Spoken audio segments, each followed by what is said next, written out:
rated SPG. Striktong patnubay at gabay ng magulang ang kailangan. Maaaring may masiselang tema, lengguwahe, karahasan, sexual, horror o droga na hindi angkop sa mga bata. Halos mawalan nga ng hininga itong si Greg matapos ang pag-aaway ni Thea at Marge. Pilit nga ngayong kinukonsinte nito nga si Thea na nagpapalamig umano at nagpapabango ng pangalan si Marge kay Greg.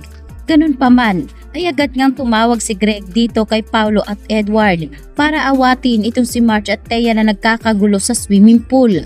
Dito nga nawala ng hininga at muntik pang mamatay itong si Marge sa ginawa nga nitong si Thea na paglunod kay Marge. Sa pagkakataong ito ay personal lang kinausap ni Edward si Thea at sinabi niyang muntik umanong mamatay ang kanyang ama dahil sa ginagawa nito. Kaya nagtatanong itong si Edward kung ano nga ba talaga ang habol ni Thea at kung kayamanan umano ng mga terikampo ay mas uunahin pa pala ito ni Thea kaysa sa buhay ng kanyang ama.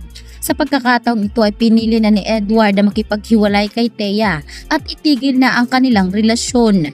Nagmamakaawa si Thea na wag umanong ituloy ito ni Edward dahil hindi niya kakayanin, lalo't may anak sila na itong si Ashley. Sinabi ni Edward na magiging mapapasama lamang si Ashley kung ipipilit pa ni Thea ang kanyang sarili. Hindi na umano malusog ang kanilang pamilya kung parati na lamang pinaplano ni Thea ang masamang balak sa kanyang pamilya. Kaya naman pinalayas nga itong si Thea sa mansyon ng mga torikampo at dito nga ngayon tila basang sisiw at sa kangkungan pupulutin si Thea.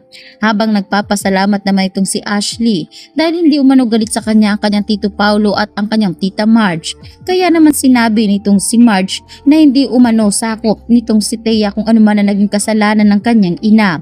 Ang mahalaga ay pinipili umano ni Ashley ang tama, ganun din ang kanyang amang si Edward. Sa pagkakataong ito ay pumunta pa rin itong si Thea sa kumpanya ng mga torikampo na habang nagmi-meeting nga ngayon itong si Edward, Paulo, Aldrin at ang iba pang mga kasamahan nila ay lumantad nga itong si Thea. Kaya tinanong ngayon nitong si Edward kung ano ang ginagawa ni Thea sa kumpanya. Sinabi ni Thea na parte pa rin siya ng kumpanya at kinakailangan umano na malaman niya kung ano talaga ang pinagmimitingan ng kanilang board of director. Dito sinabi ni Thea na wala umanong karapatang tanggalin ni Edward itong si Thea dahil malaki umano ang kanyang ambag sa naturang kumpanya.